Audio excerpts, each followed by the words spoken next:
Hello everyone. Oh my goodness, I really truly missed being on the show. It's been almost a month, so I have some great guests on the show this evening. We're gonna go right into it, but I do want to let everyone know, just Happy New Year.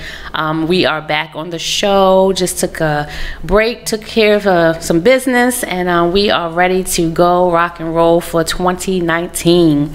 With that said, I don't think there was anything better to come on and highlight but an event that is going on this particular weekend, and I'm very, very excited to have with me two amazing guests and organizers of two of the organizers for the Baltimore's Women March. I'm very excited to have with me Odette Ramos and Denise Gilmore on the show, and we're going to be highlighting again the Baltimore's Women March, and they're going to talk about all the things that are going to go on this particular weekend. This is Baltimore's third annual Baltimore Women's March, and I just loved just the emphasis on their page. It said, join us to celebrate and support sisterhood. And so you'll see buttons because there are so many issues and so many collective things and issues that we can form together to address together as sisters. So thank you for being on the show today. Thank you so much for having us. You're very welcome, very welcome. Would you like to do an intro of yourself, or I can go right into the, Sure. I'm Odette Ramos. You need to do the history as well, since we do the third. And I'm with Baltimore Women United. So we're one of the many groups that are partnering together to make this march happen. Awesome. Yeah. And I'm Denise Gilmore. I'm also with Baltimore Women United. Awesome. This is my first year being involved with the Baltimore Women's March, but it's been really great so far. Awesome. That's good. Yeah. We have such a great group, including you. So I'm excited that you're part of it. It's kind of, when I'm like trying to be the host, but then it's a part of as well. But yeah, thank you so much. Would you tell us just the history on how it got started and why? Yeah, sure. So the first march was in 2017. As you know, many women came together. Denise and I both went to DC, but there were it was packed going to Washington DC for that first march. Which was the protest of Trump and his policies and the defeat of Hillary Clinton. And it was an incredible, at least my experience was really incredible there in DC with meeting up with so many women. And then I didn't actually get to hear any of the speakers. There were too many people, so I ended up marching in a different way. But also what happened in Baltimore was that there was a woman who said, hey, I'm not going to DC. Let's meet at the corner of Charles and 33rd if you don't want to go to DC, but have, a rally. And 5,000 people showed up. It was just kind of random. That's amazing. So that was great. And then the second year, the Women's March didn't happen in DC. It was, organizing local marches all over. And so we brought together a lot of different women's groups as well. And I think it was pretty successful. Learned a lot from that one. So then moving into this one, have some differences. So we're excited.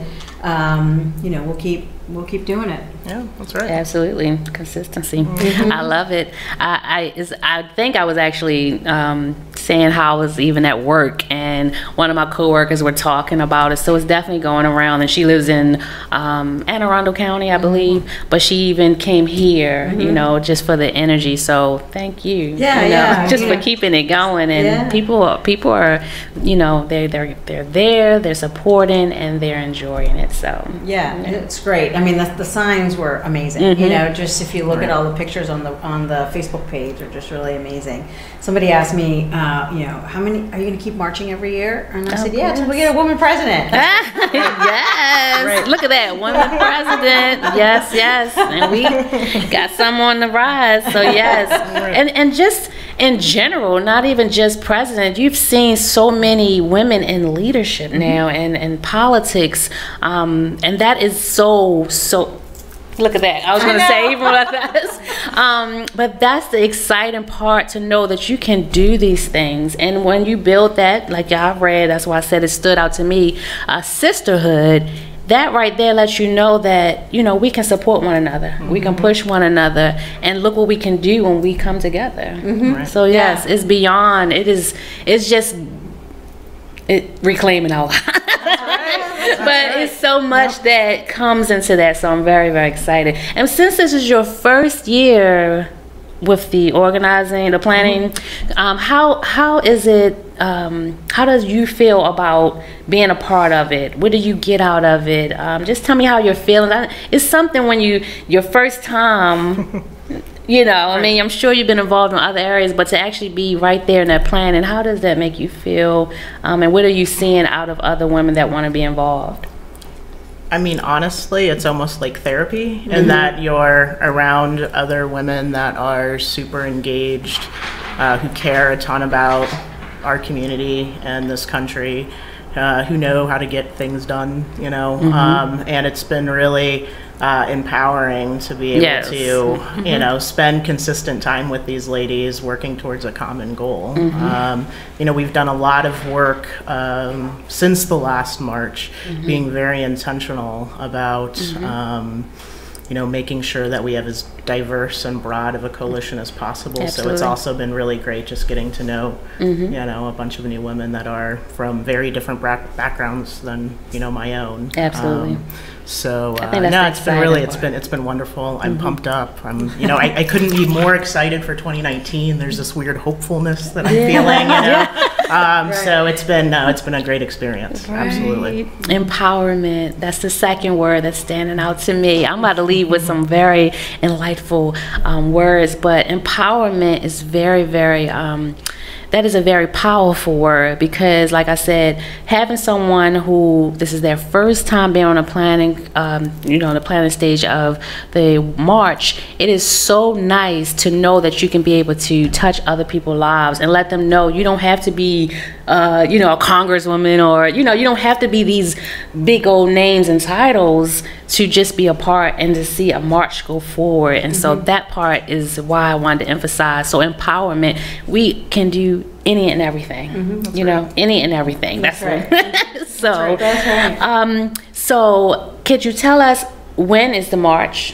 Which we'll get there. I'm sure that's all on the flyer, but give more details. When is the march? Where? And all the little details about the weekend. Sure. All right. So the march is this Saturday, the 19th. We're going to kick off at the War Memorial Plaza in front of City Hall at 11 a.m. We've got a great group of speakers that are going to be firing us up for about an hour, and then we're going to be marching through downtown, making a loop, and then coming back to the War Memorial, where we have some really exciting activities planned for after the march too, for women who want to stick around and harness the energy that we're hopefully going to have into, you know, seeing if we can't start a good discussion on, you know, what the rest of this year is going to look like too. So absolutely. So yeah, no, it's going to be, you know, Saturday is going to be the day for women to come together in Baltimore and say enough if that's what you want to say, or say, you know, let's get fired up if that's what you want to say. And where exactly, again, where are they meeting, and where's the route for that? Sure. Do you want to handle the route? Sure, yeah. So in time. Sure. So from 11 to 12 is the rally, and that will be in front of City Hall. So the stage will be right there where we normally have performances, and then people will be standing in the grassy area.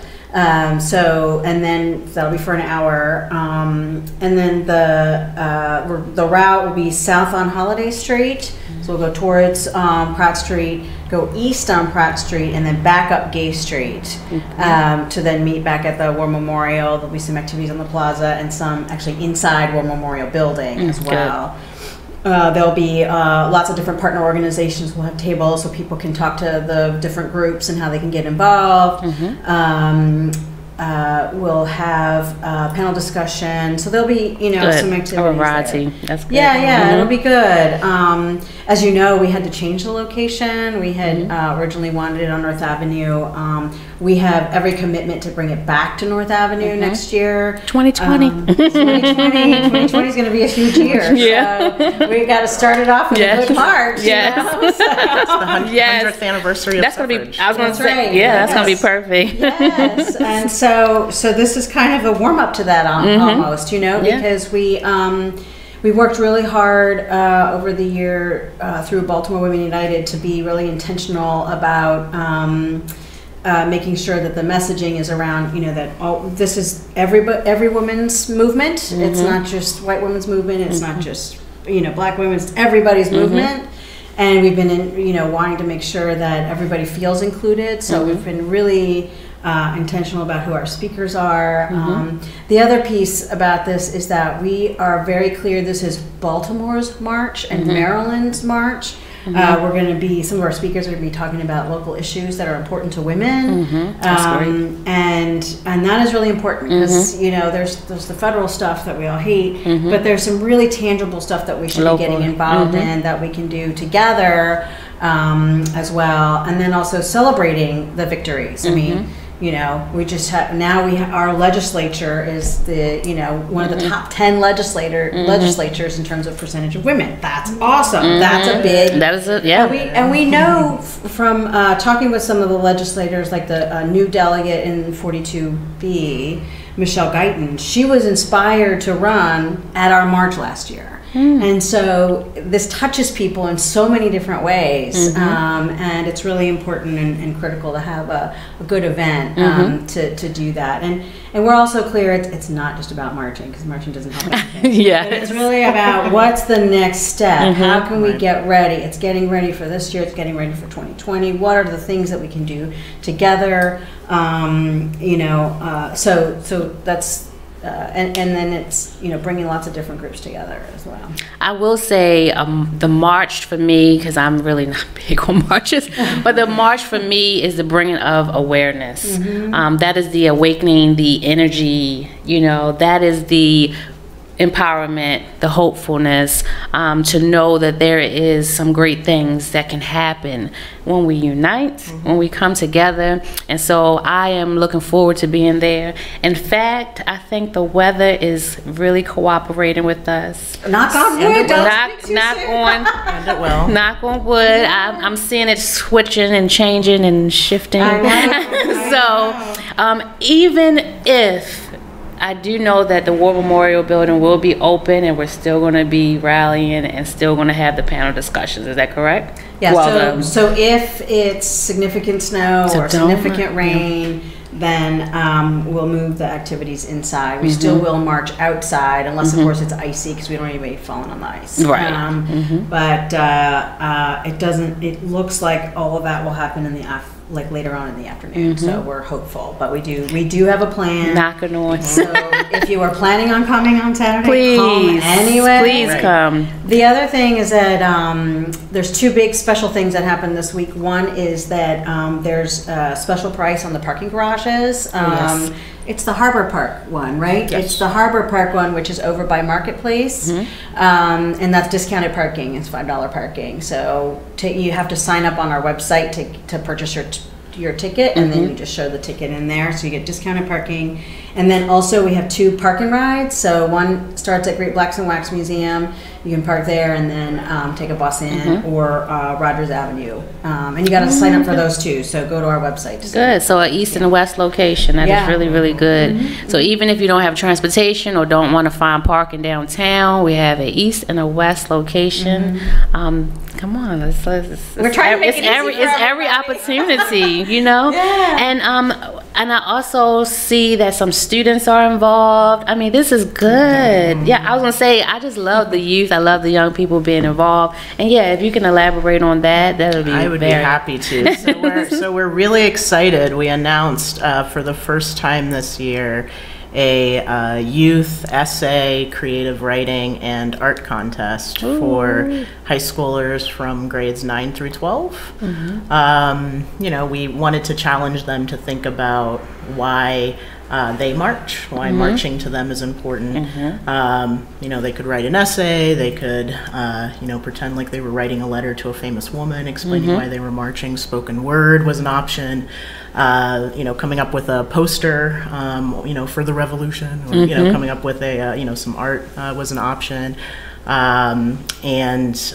know, we wanted them to do it within the frame of, you know, thinking about the challenges that you know, women face, and you know, the importance of having, you know, some form of protest or marching as civic engagement for our democracy. And so far, the deadline for submissions is tomorrow evening. It's 6 o'clock, but so far we've you know, we've received over 30 submissions. Isn't that cool? That's From high school, you awesome. know, from various high schools in the city, and we've got a great panel of folks who are going to be, you know, looking at those tomorrow night, in fact, and, you know, alerting, you know, some of these youth in the next couple of days if they've won the award or not. But And there's a hashtag. There is hashtag Why I March Be More. But we hope to be able to highlight some of the winning entrants at the War Memorial after Awesome. the march as well. I'm very, very excited. It's really exciting because that's, you know, Denise and I aren't going to be able to do this forever, so it's important to build a bench, and that's one of the great ways to do it, is to be able to have young women express themselves and feel like they're part of this movement. Yes, and be free to even speak. We have to know that it is okay to speak about certain things and issues that involve women. Right. Let's talk about that. Yeah, well, I mean, everybody, you know, marches for their own, but we've been really clear that issues around equal pay are important. We still don't have equal pay. I mean, this is bananas, right? You know, Fight for 15 as a part of equal pay has been important. Obviously sexual harassment and sexual assault, something that every woman faces, and something that's been a big issue this past year. So, you know, can we come together around that? What are, you know, we've got to continue to express and be a part of the Me Too, and also around the violence in our city. This is a women's issue. Yes. You know, moms and sisters are losing their husbands and sons, and they're becoming victims as well. And we've been seeing so many women and children, and that is so disheartening. So, and who's there for them? You know, a lot of times we hear about young men, and if you really look at it, it was an increase in women victims, and children, So, definitely, and you know, a part of that is domestic violence, and part of that is you know, partner violence, and so. I don't think we've had a good conversation around that in Baltimore, and how we can make it a women's issue. And so we hope to start that conversation. We have Erica Bridgeford from Ceasefire as part of this. But obviously you've been involved with that movement and several others. So this is really just, let's try to figure this out. And I know for Baltimore Women United, we want to make it a bigger issue, and how do we make that happen? We also will have people talking about, you know, the immigration issues and how important those are. So I think we have a wide range of women. We're also going to have the women legislators. Speaker Pro Tem Jones, who's the highest ranking woman in the legislature, will be speaking, and so it's very exciting. We're really excited about it. We have a rabbi, a woman rabbi. We have Muslim women. So we've tried to reach everybody. We just wanted to keep it to an hour, so we I know. You know, because last year and some great speakers. So I mean, we had it was such a great event last year. We just one of the biggest pieces of feedback was there were just too many speakers. So let's try to get it, you know. So we're really, I think, and then adding the activities at the end, you know, to add a little bit more to it as well. So we're excited about that. Awesome. Is there anything, I guess, I'm just trying to see how I would word this. What are some other things that we can do beyond the march, after, you know, Saturday, if that makes sense. What are some goals that you have going on that can help continue to build a stronger sisterhood? Yeah, that's, I know we want to continue the conversation around, you know, how to continue to build this movement. I think coalition building is a big part of it. I mean, if we are looking at doing, you know, a big march next year on North Avenue, putting in the time in advance to really make sure that we're including all the neighborhood organizations that are around North Avenue. You know, looking at the issues that we're facing, make sure that we're including the organizations that have been doing this work in the city for many, many years and have that expertise. So, you know, I think it's finding a way to harness the extra time that we have now, almost an entire year, to put something together to really, you know, continue with you know, a unified, you know, program going forward. Is something that I at least look forward to. No, I think that's true. You know? No, because we were very involved in the election process, as you know. So at least Baltimore Women United was. So we started this one a little late, but I think there's more to do. And as Denise was saying, and you know, because 2020 is also the 100th anniversary of women's suffrage, we have to do something around that. I mean, we have to get, you know, whether it's speaker series, whether it's, you know, other kinds of, and that planning has to start now for 2020, you know. So want to put a good group together to start thinking that through. You know, what does it look like? Are there more essays and, you know, all of that? Because actually talking about that might actually empower people to say, hey, you know what? That's really important. We need to vote. But the other piece is to make sure people understand the history, that not everybody got to vote when we got, you know, when we got the vote. So how does that history play into it too? So we're I love history. That's what, when you just said the 100th, I was like, wait, what happened? Can you elaborate on that a little bit? That I love, like I said, I love the history. I'm going to do some homework on that. But I think even bringing people together, and just back to the same thing when you said connecting with community, it is about connecting. It is about, back to that word, empowerment. But once people know where they've come from, or where, you know, how far we've gotten to this point, I think that is a encouraging part, to know what women weren't able to do at one point in time. Yes, that's right. You know, can you imagine? Can you imagine? Oh my God. And I was talking to my coworker. Yeah, it's been a long little day today at work, but I was talking to my coworker, and we were just talking about how like even in our district, District 43, when we had our gender balance interviews, there were 6 women and 1 male that was elected. For whatever reason, perhaps constituents just want to support women more, whatever the reason, it was that way. But in the same token, it was so encouraging to know that so many women, at one point, they weren't even in politics and they weren't in leadership roles. So that was, to me, so encouraging to know that we did it, you know, as women. And now how do we stick together? How do we continue to unite, and how do we continue to build? And so that is always where I like to foundation go here, and I love learning. So that was the encouraging part. So yeah, I think it would be great to do some kind of series around the women's suffrage, because you know, looking at some of the speeches, and you know, even, you know, Harriet Tubman's role, and you know, she's one of ours, so you know, from Maryland. So you know, how anyway, it's going to be great. So so I think all of, you know, what happens on Saturday is really the jump start, you know, and then 2020 a big march, and then, but it's, again, it's not just about marching. It's, this is the time where we come together, everybody gets excited, we have these great signs, and then it's, you know, what are some of the other tangible things we can continue to do. I mean, there's some pieces of legislation, at least for BWU, we're interested in tracking, and so we'll make folks aware of those as well. That'll help women. So, like for instance, there's a bill, it's being put back in this year, of you know, when you get car insurance. Well, there's the car insurance. You know, as women, we pay more in car insurance. Did you know that? No. We pay more in car insurance than men for just being women. I didn't know that. Y'all know we drive different, right? Oh, no. Which is why it's confusing that your Y'all insurance more isn't higher. Aggressive?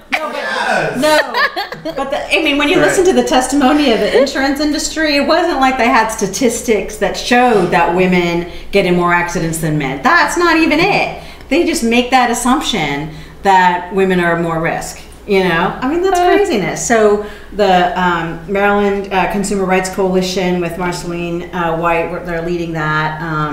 And then the other bill is, you know, sometimes when you go in for a job, the person, whoever's hiring you asks for what was your previous salary.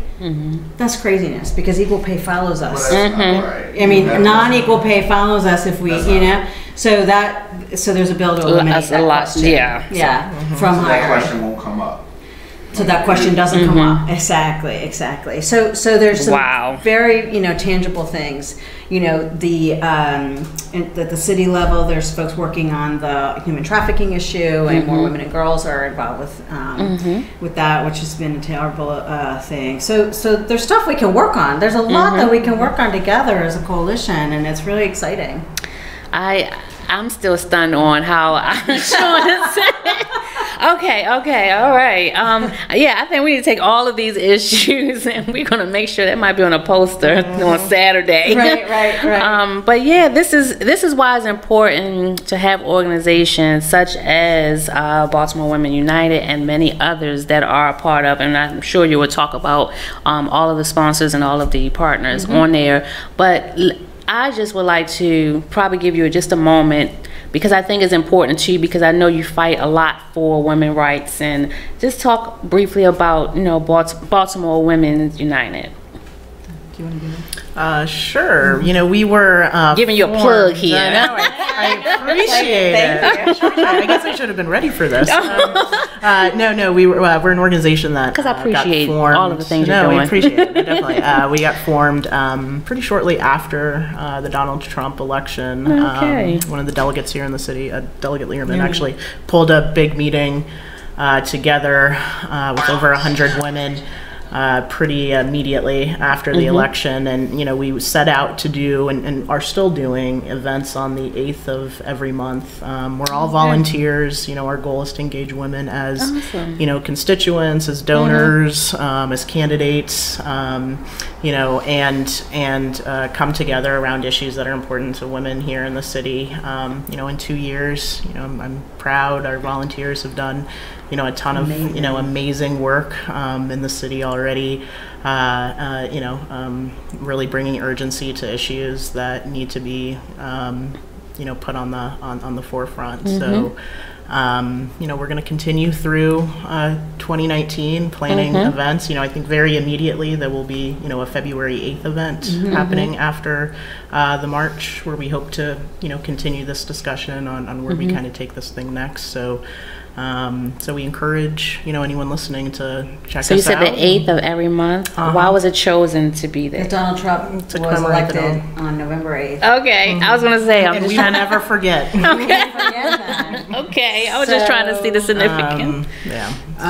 Maybe we need to reverse that. Hillary Clinton lost the election on November 8th, and we could have, you know, done better. So. You know, it was a sad day for all of us. So we, I think the biggest thing was, you know, continuing to keep the, you know, momentum by having these 8th of the month events, and you know, I think that's important. Yeah, it's been great, and we got very much involved in the primary and the general election, making sure women got elected, and then, you know, issues around the General Assembly as well. But you know, the other piece is making sure we have a very intersectional and diverse focus, so that, you know, women of color are actually primarily in our leadership, and so, you know, engaging lots of different, you know, women. So it's exciting. We did a lot of door knocking last year to increase voter turnout. Yeah, you did. That's why I was like, you've done a, so, it was a lot of fun. It's been a little bit of everything. Like I said, you're in Annapolis, whatever you can do to make sure that you support women, that is so appreciative. And so we appreciate all the things you're doing, even to plan such a march, to continue it. And I'm really excited about the weekend. So we'll talk about partners and Right. she has I'm a list looking there. at my phone. Yeah. Sorry. We can talk about your the partners for this march, and so we don't want to leave anyone out, because it's definitely taking. I'm going to always use my slogan. It takes a village, and so it takes everyone to make something so great, you know, magnificent, and allowing people to talk about it throughout the state and throughout the country. So Yeah. So we have a very long list of partners. and so it's all right. That's why I said let me do it now. Excuse And me for listen, using my phone. if anybody wanted to call in the number, because I don't forget all about it, but this is good. It's on the screen. 404-436-1277. Again, it is on the screen if you wanted to call in, had questions, and if you even wanted to reach out as far as volunteering or had additional questions, you can always send us a message. And so, yes, I'm gonna turn it back over. I just want to give everybody an opportunity. Yeah, I'm glad you mentioned volunteers. We do still Oh need yes, we're gonna talk about that too. Yeah, so we have really an amazing set of partners that have come together to help us with this march, and that means that they're either on the planning committee or have committed to getting the word out about the work. So Baltimore Women United, AFSCME Maryland, Council on American Islamic Relations, Latino Racial Justice Circle, Restoring the Village Project, NARAL Pro-Choice Maryland, Emerge Maryland, Step Up Maryland, 1199 SEIU, Indivisible Baltimore, Baltimore Leadership School for Young Women, CASA, Building Our Nation's Daughters, Delta Sigma Theta Sorority, NAACP Baltimore City Branch, Bridge Maryland, which is the Faith Leaders, Coalition of Labor Union Women, Marylanders to Prevent Gun Violence, Mothers of Murdered Sons and Daughters, Vote Me Too. I also have here Not Without Black Women, Baltimore Rising, United Workers, Planned Parenthood of Maryland, AFL-CIO, Baltimore Ceasefire, and Hinenu, which is a relatively new Jewish organization. Awesome. So we're really excited about it. And this list can be found on their Facebook Website, page and yeah. their website. Now let's talk about how they can reach out to you all, get involved, kind of putting your social media plugs out and contact information. Yeah, well, our website is baltimorewomensmarch.org, and we've got volunteer link there. A volunteer link. Volunteer. I just wanted to say that again. And, Volunteer. You know, doing this isn't free, right? We have to pay for the stage, we have to pay for the sound, we have to rent the chairs, so donations are always appreciated, and we actually have really amazing sponsors. Planned Parenthood of Maryland, AFL-CIO, AFSCME, 1199 SEIU, a couple of women's groups in the county called Stone Lead Circle and Come As You Are.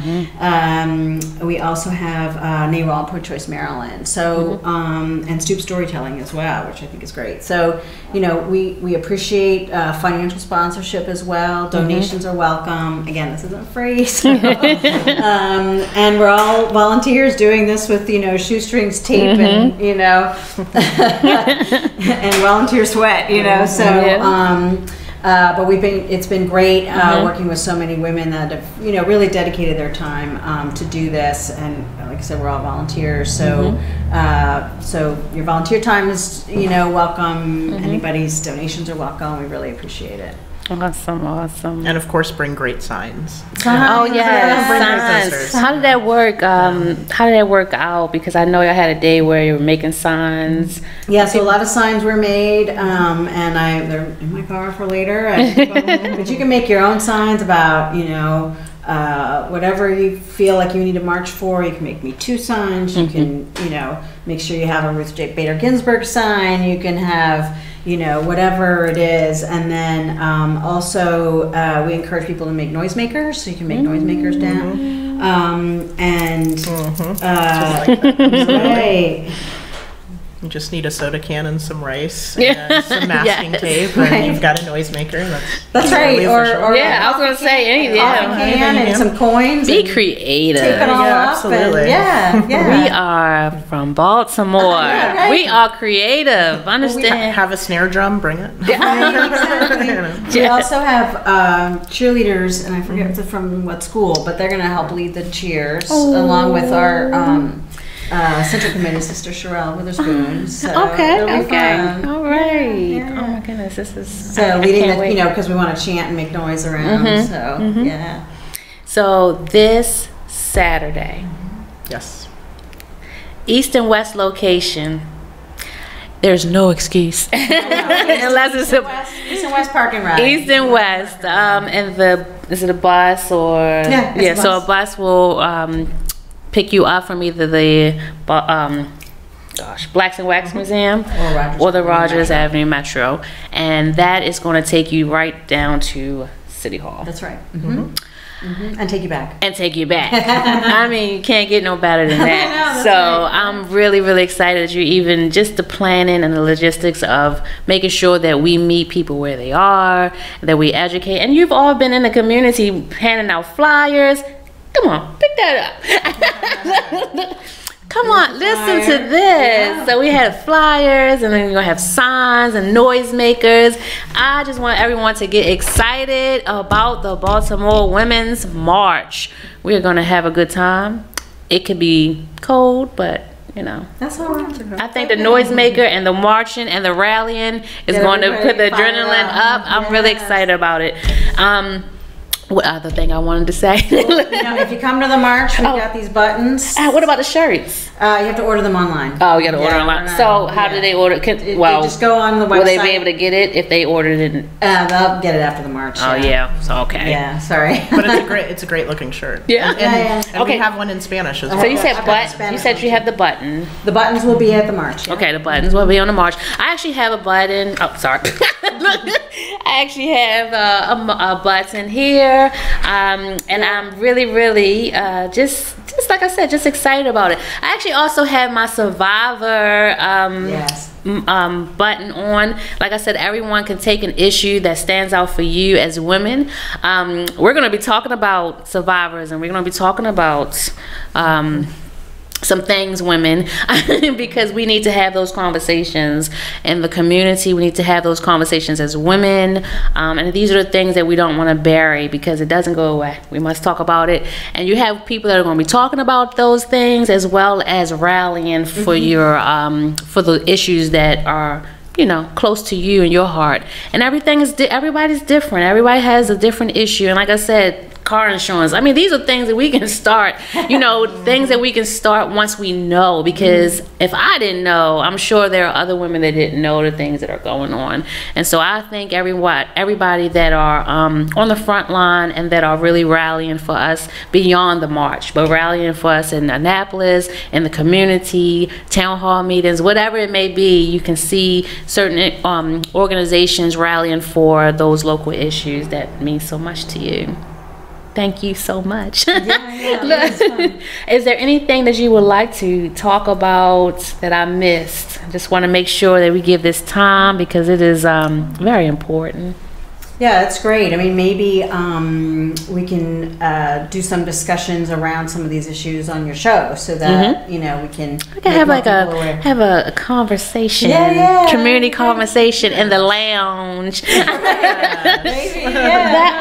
I would really love that. And definitely is going to be right there available if you all want to be a part of that. I think it's important to start that. And it's also, like I said, that's why I asked, what do you do after? Right. I'm always the, now what's next? Right. I want to kind of just talk about, just because I haven't been on the show in a while, but when I started Restoring the Village project, it was started because I was tired of the violence.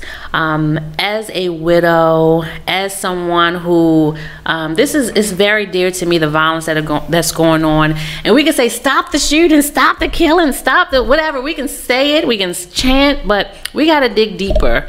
And so when I started it started just solely off of a town hall meeting where I called on everybody, the mayor, the governor, different organizations, to come about, and our constituents, or well, I say constituents now, but the community to come about, because I was tired.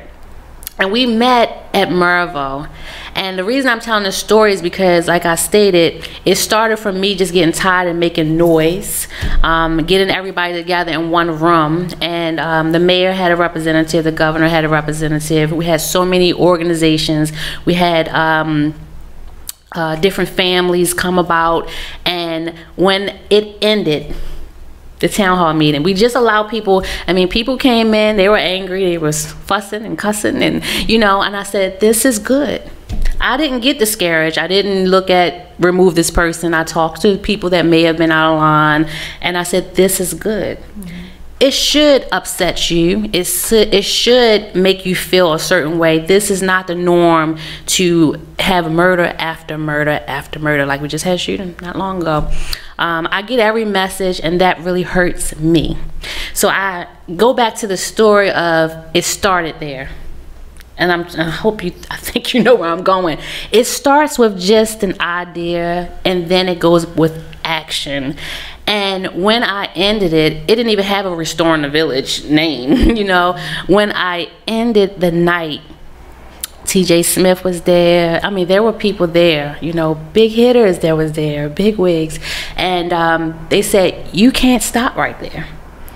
What is the next move? Because what you just did, you brought about everyone, and I'm not being smart, but this was before call to action that the mayor did, before ceasefire, before anything that was going on really. And before I don't think I even had the radio show. Before the radio show, perhaps, this was things that was going on because of an idea. And I want to shout out every single person that came that evening, that continues. TJ Smith is doing great, tremendous things even still. Ceasefire is doing great things. I even want to probably have someone come on to talk about the February's initiative for ceasefire. I don't care if it's one event, one organization, if something happened during that duration of whatever they did, keep going. Right. And that's why I said consistency. And I love when someone is consistent, and to know that it's a third annual, and to know we're planning and talking about 2020. So I just wanted to encourage you that it started one way, but it's about to get even bigger than what you could have imagined. I never thought I would be in front of a camera. I never thought that I would be touching more lives than what I am touching. I simply just got frustrated. I simply just said, I don't know what I'm doing. And it took someone to say, I think you just said someone asked you, but the person asked, okay, what about next year? So I want to encourage you to keep going, keep connecting with the women, keep fighting for them, and I really appreciate every work that you all are doing. I appreciate your work. And y'all got to give me, because sometimes the minister come out of me. I'm not even minister, but my godmother, shout out to Fragrance of Faith. She always says, you got it in you. But I just like to encourage people to know that they can do any and every single thing, any and everything. Even when I did the radio show, I started with just doing live videos in my kitchen. And someone had asked me to come on the show, and when I was on the show, I was like, this is what I want to do. Never in a million years, no training, never been on there. And again, this is my first show back on, so bear with me for a second. But shout out to Diamond K, because his encouragement, his support is tremendous. So make sure y'all continue to even support Radio on Fire. This is good to have our own platform to talk about whatever we want. You don't have to go on channel 2 and 11 and they want to censor and they want to alter what's being said and done. Right. So yeah, Anyway, just continue. And I guess just to make sure that anyone that may have come on late, if you can just say again, how could they reach you? Do you have, your emails, your website, so forth, or social media outlets? Yeah, the BaltimoreWomen'sMarch.org is the website. We're on Facebook, Baltimore Women's March 2019. The Twitter is not quite working, so we'll figure that out. Instagram, we're going to be using the Baltimore Women United Instagram. You can also find all the details on Baltimore Women United. The email for Baltimore Women's March is baltimorewomen'smarch@gmail.com. Now make sure I'll push it out too. Yeah, no, I appreciate it. I mean, everything will be on the Facebook on that day, I think. We'll have a live stream and everything else. Good. So, Live stream. I like yeah, it. it'll be really great. Okay. So, yeah, we're excited about it. Okay. Thank you so much for this opportunity. You're very welcome. Thank You're you. very welcome. You're very welcome. Thank you everyone for tuning in. Again, we're here each and every Tuesday on the RTV radio show right here, broadcasted from the Radio on Fire studio. It's good to be back. Happy New Year. And please keep that fire lit. I'll see you all next week, same time, same place. Thank you.